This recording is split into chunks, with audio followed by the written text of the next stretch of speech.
Learning objectives. In this chapter, the user will learn the following in detail: requirement verification, coding standards, walkthrough, formal inspection, design validation and verification, function test, design metrics, correctness proof and its requirement. Coding standards. Good software development organizations require their programmers to adhere to some well-defined and standard style of coding. Most software development organizations formulate their own coding standards that suit them most and require their engineers to follow these standards rigorously. What are coding standards?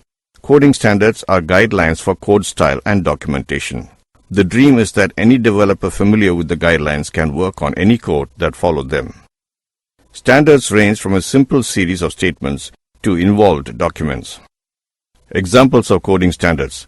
Please refer the following websites: http://www.swtech.com/java/code standard/ http://www.scriptix.com/doc/style guide. Coding standards. Conventions. Good program design. Naming conventions. Formatting conventions. Documentation. Possibly even licensing. Why do we need coding standards? It makes greater consistency between developers, easier to develop and maintain, saves time and money. Prime directive. Document every time you violate a standard. No standard is perfect for every application, but failure to comply with your standards requires a comment. Good coding style. Names. Use full English descriptors. Use mixed case to make names readable. Use abbreviations sparingly and consistently. Avoid long names. Avoid leading, trailing underscores. Documentation. Prepare the document about the purpose of every variable. Prepare the document why something is done, not just what. Accessors. Use getVar and setVar functions on all class variable unless class is being used as a data structure. Member functions documentation. What and why member function does what it does. Parameters, return value. How function modifies object. Preconditions, postconditions. Concurrency issues, restrictions. Internal documentation. Control structures. Why as well as what the code does. Difficult or complex code. Processing order. 3 rules for coding standard. Find a coding standard that works for a team, not for a single person. Standardize early, that is, the effort to bring your old work into the standard. Encourage a culture where standards are followed. Code review. For a module is carried out after the module is successfully compiled and all the syntax errors have been eliminated. Code reviews are extremely cost-effective strategies for reduction in coding errors and to produce high-quality code. Normally, 2 types of reviews are carried out on the code of a module. These 2 types code review techniques are code inspection and code walkthrough. Code walkthrough. Code walkthrough is an informal code analysis technique. In this technique, after a module has been coded, successfully compiled and all syntax errors eliminated, a few members of the development team are given the code a few days before the walkthrough meeting to read and understand code. Each member selects some test cases and simulates execution of the code by hand, that is, by tracing execution through each statement and function execution. The main objectives of the walkthrough are to discover the algorithmic and logical errors in the code. The members note down their findings to discuss these in a walkthrough meeting where the coder of the module is present. Even though a code walkthrough is an informal analysis technique, several guidelines have been evolved over the years for making this naive but useful analysis technique more effective. Some guidelines are: the team performing code walkthrough should not be either too big or too small. Ideally, it should consist of between 3 to 7 members. Discussion should focus on discovery of errors and not on how to fix the discovered errors. If they are being evaluated in the code walkthrough meeting, managers should not attend the walkthrough meetings. Code inspection. The aim of code inspection is to discover some common types of errors caused due to oversight and improper programming. During code inspection, the code is examined for presence of certain kinds of errors. For instance, consider the classical error of writing a procedure that modifies a formal parameter, while the calling routine calls that procedure with a constant actual parameter. In addition to the commonly made errors, adherence to the coding standards is also checked during code inspection. Good software development companies collect statistics regarding different types of errors commonly committed by their engineers and identify the type of errors most frequently committed.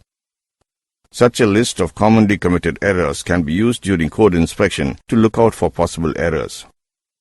Some classical programming errors which can be checked during code inspection: use of uninitialized variables, jumps into loops, non-terminating loops, incompatible assignments, array indices out of bounds, improper storage allocation and deallocation.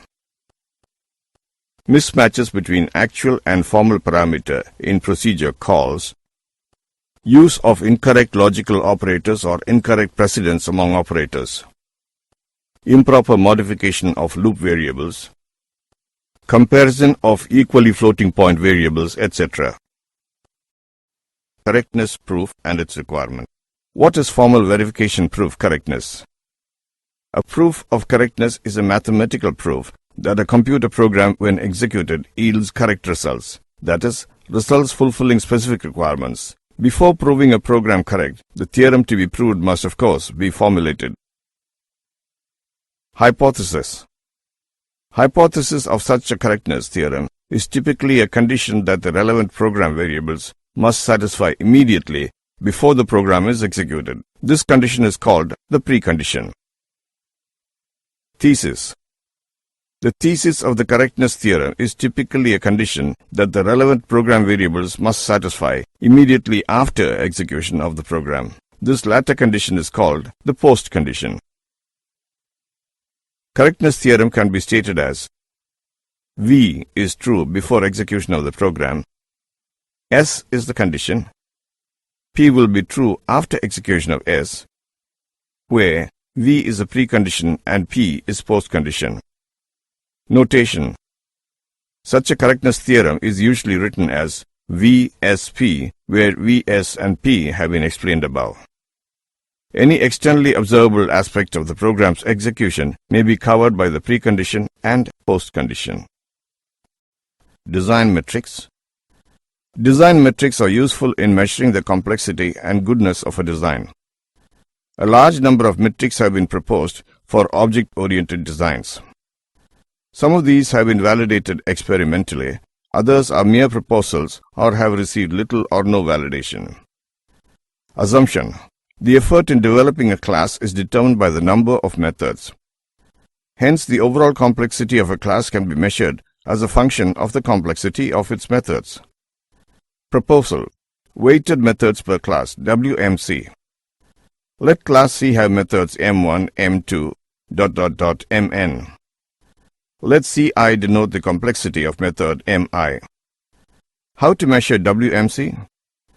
WMC equals summation of I equals 1 to I equals n into Ci. WMC validation. Most classes tend to have a small number of methods and provide some specific abstraction and operations. WMC metric has a reasonable correlation with fault proneness of a class. Depth of inheritance tree. Depth of a class in a class hierarchy determines potential for reuse. Deeper classes have higher potential for reuse. Inheritance increases coupling. Changing classes becomes harder. Depth of inheritance, DIT, of class C is the length of the shortest path from the root of the inheritance tree to C. In multiple inheritance, DIT is the maximum length of the path from the root to C. DIT evaluation. Most classes tend to be close to the root. Maximum DIT value found to be 10. Most classes have DIT equaling 0. DIT is significant in predicting error proneness of a class. Higher DIT leads to higher error proneness. Number of children, NOC. NOC is the number of immediate subclasses of C. Higher values of NOC suggest reuse of the definitions in the superclass in a large number of subclasses.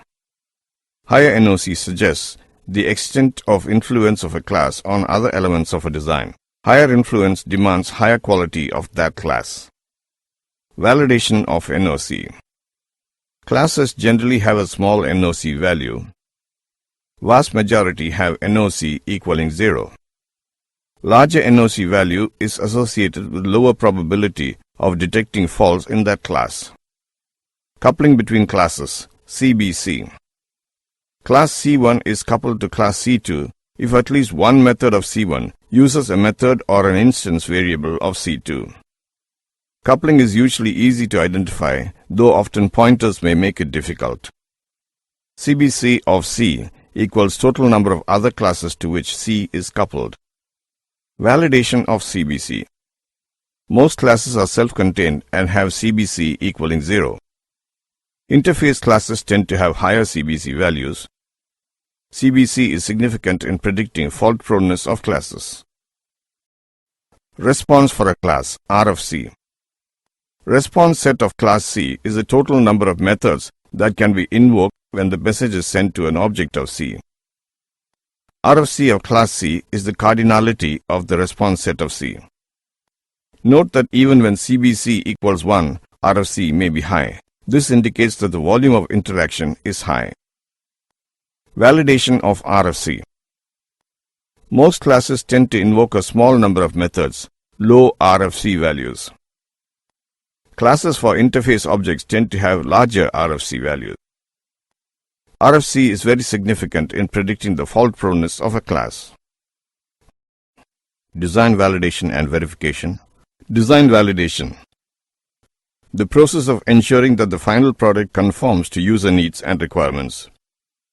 It represents the final stage in the process of ensuring that new designs are fit for the intended purpose before release of the item or system for use. Design verification. It is referred to as qualification testing. It ensures that the product as designed is the same as the product as intended. Project activities in which design verification is useful. Concept through to detailed design. Specification development. Detailed design through to pre-production. Other production tools that are useful in conjunction with design verification. Requirements management. Configuration management. FMEA. Testing may occur at many points during the design process, from the concept development to post-production. This tool will focus mainly on prototype testing. However, many of the guidelines that will be provided can be applied to all testing. Formal inspection. Software inspections are a disciplined engineering practice for detecting and correcting defects in software. Inspections are more formal process than walkthrough, used to collect metrics or statistics about the software process. What do inspections cover? This is a static analysis technique of software testing. Inspection addresses three major tasks of process management: planning, measurement, and control. What can be inspected? Inspections can be held at various points in development process. Fagan recommended inspections on detailed design, cleanly compiled code, completion of unit test. Inspection metrics. Inspections are used to collect quantitative quality data at defined points in the development process. This can be used to give feedback to the developers, feed forward to future development, and feed into future steps of process. Can also provide data on effectiveness of inspection techniques. Inspection roles. Author, developer of work product. Moderator, an inspector responsible for organizing and reporting on inspection. Reader, an inspector who guides the examination of the product. Recorder, an inspector who enters all the defects found on the defect list. Inspector, member of inspection team, often chosen to represent specific role, designer, tester, technical writer, SQA, etc. Who is involved in inspection? At a minimum, a formal inspection includes designated moderator, author of the work, at least one peer inspector. Steps of inspection: planning, overview, preparation, meeting, rework, follow-up. Planning. Planning begins with entry criteria for inspection. Moderator is usually a peer or technical leader. Selection may be made by developer, but this is generally not an ideal situation. Management is encouraged not to look at individual inspection results. Moderator verifies that product meets entry criteria and schedules future steps. Overview. Presentation to inspectors with any background information needed to properly review software product. Data collected is author preparation time and time spent on presentation. Preparation. Individual activity. Author collects all material required for inspection. Inspectors study the material and complete inspection log. Defects are noted at this step but not collected. Meeting. Meeting is conducted by moderator. Agenda includes introduction, establishing readiness, examining material and recording defects, review defects, determine disposition, debrief. Defect data is collected this time. Rework. Performed by the author in response to defect disposition determined at a meeting. Follow-up. Moderator verifies that corrections are made. Moderator completes inspection management report and defect summary report. Requirement verification, verification and validation. Verification is to check whether the software conforms to specifications. Verification question: do we build the system right? Validation is to check whether the software meets customer expectations. Validation question: do we build the right system? Verification and validation requirements. Requirement verification ensures that each step followed in the process of building the software yields the right products. Checks consistency of the software requirement specification and other software development products against the specification. Verification uses methods like inspections, reviews, walkthroughs, and desk checking, etc. Requirement validation ensures that the software being developed will meet customer needs. Checks the software requirement specification against stakeholder goals and requirements. Validation uses methods like black box functional testing, white box structural testing, etc. Conclusion. In this chapter, we have covered the following in detail: requirement verification, coding standards, walkthrough, formal inspection, design validation and verification, function test, design metrics, correctness proof and its requirement.